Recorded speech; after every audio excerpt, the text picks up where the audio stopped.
Halo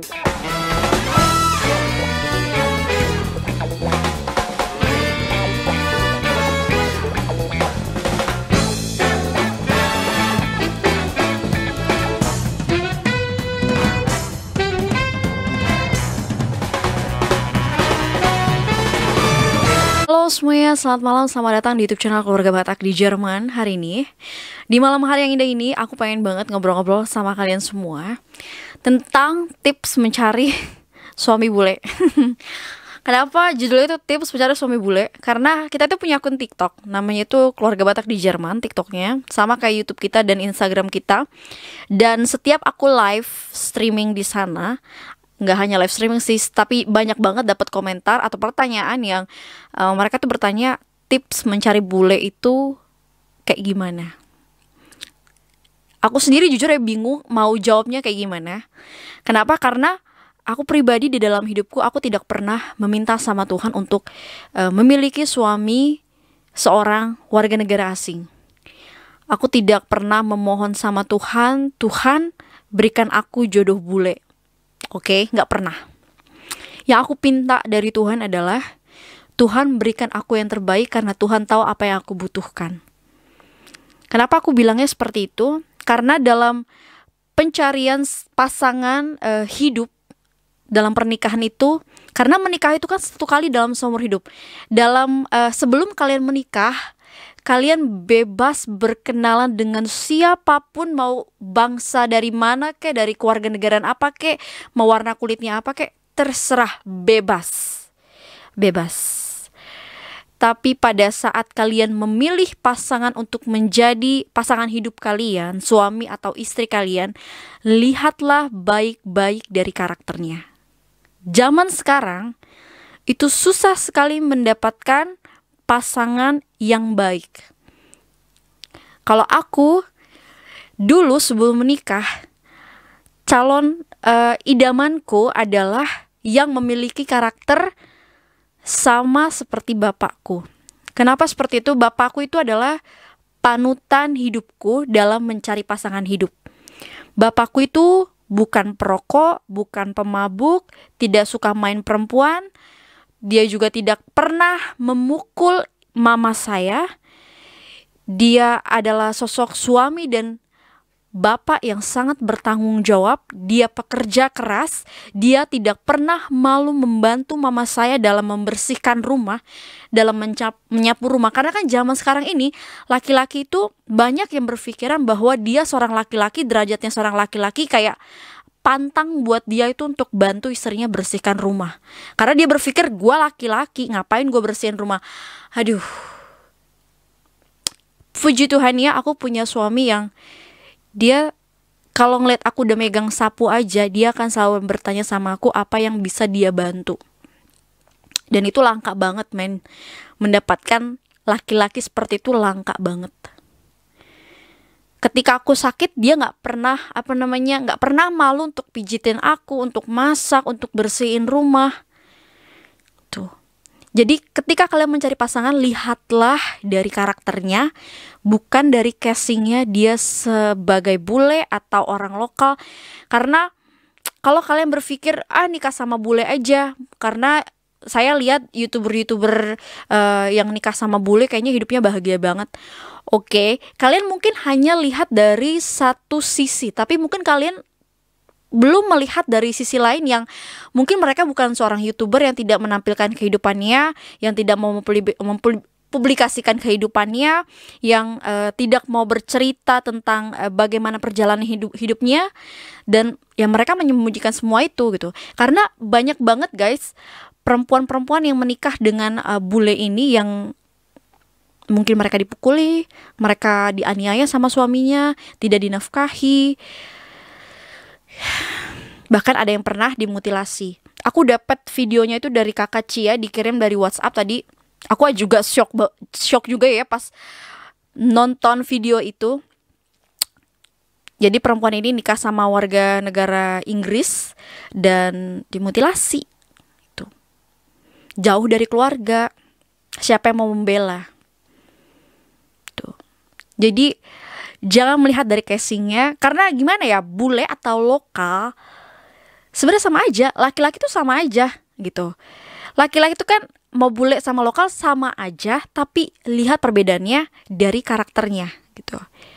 Cari laki-laki yang sabar, yang bertanggung jawab, yang setia, yang tulus, dan tidak pernah malu membantu istrinya.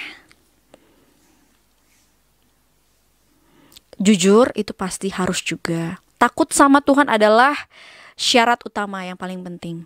Karena kalau dia udah takut sama Tuhan, dia pasti akan sayang sama istrinya atau sama suaminya gitu. Jadi untuk teman-teman semua yang suka nonton TikTok kita atau dari YouTube atau dari Instagram, please pesan aku adalah kalau kalian memang mencari jodoh, jangan lihat casingnya bule atau lokal, tapi please lihat dari karakternya. Oke? Lihat dari karakternya.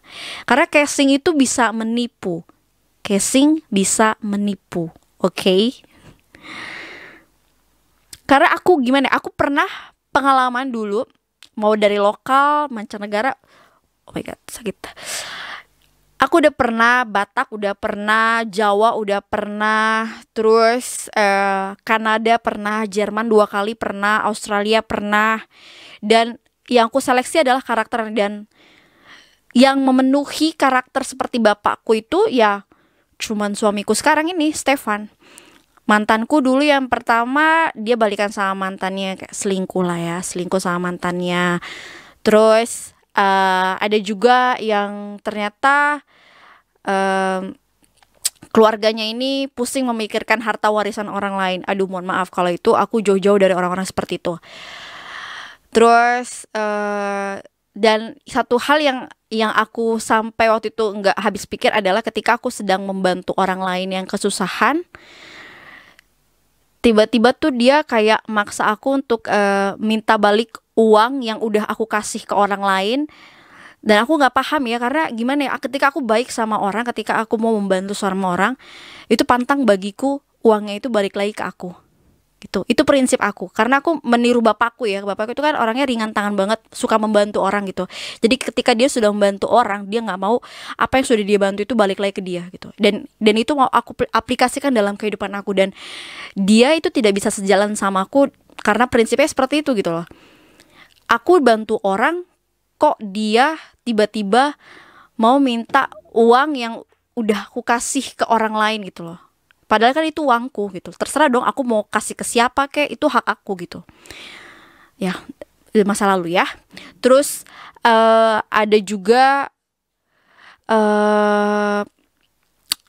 yang suka menghilang muncul dan mendingan jauh-jauh dari hidupku. Terus ada juga yang pokoknya bermacam-macam lah karakternya, tapi yang bener-bener serak itu ya cuman suamiku ini aja gitu. Jujur ya, selama aku pacaran dulu sama suamiku, masa pengenalan aku dengan Stefan, aku tidak pernah bertanya apa pekerjaan dia. Aku tidak pernah bertanya berapa gaji dia. Aku tidak pernah bertanya apakah kamu sudah punya rumah atau mobil. Tidak pernah.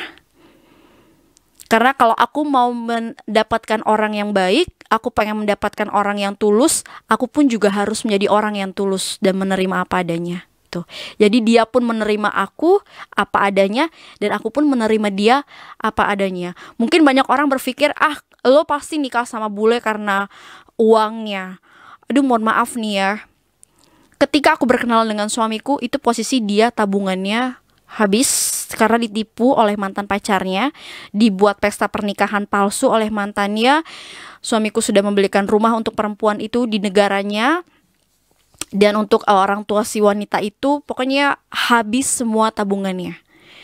Dan aku bilang sama dia, ya udah kita jalin aja selama 1 tahun.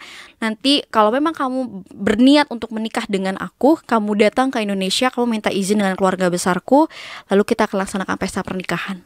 Dan ternyata dia memang benar serius, karena dia juga udah capek pacaran ditipu, dia berapa kali diselingkuhin sama perempuan, terus ditipu, uangnya habis segala macam. Dan ya itulah, makanya aku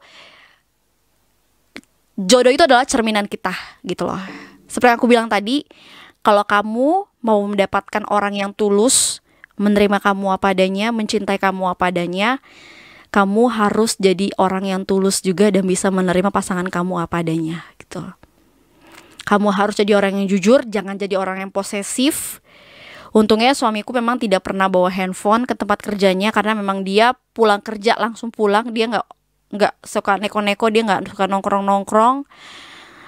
Paling dia hobinya main game di depan komputer. Makanya aku tidak pernah melarang dia untuk bermain game. Kenapa? Karena ya game itu udah seperti sahabatnya dia gitu loh.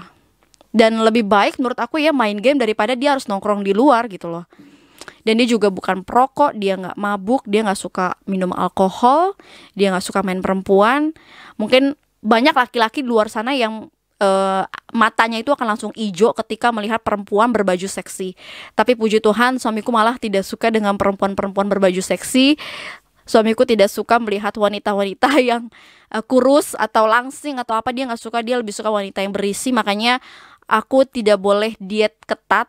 Aku maksimal itu berat paling boleh sama dia itu minimal itu 58. 55 sampai 58. Karena dia suka meluk-meluk aku. Katanya kalau misalkan aku terlalu kurus, yang dipeluk itu bukan bukan badan, tapi tulang-tulang. Begitu. Terus ya gitu aja sih. Makanya aku happy banget. Kalau banyak orang bilang aku gak cocok sama suamiku karena aku gendut, aku gak peduli karena suamiku menerima aku apa adanya. Oke, jadi ya beginilah. Yang penting sekarang aku bahagia. So, sampai jumpa di next video selanjutnya. Ingat pesan aku, kalau ingin mendapatkan pasangan yang tulus dan menerima kamu apa adanya, kamu harus terlebih dahulu menjadi orang yang tulus dan menerima pasangan kamu apa adanya. Oke? Salam dari keluarga Batak di Jerman. Bye-bye, Tuhan memberkati.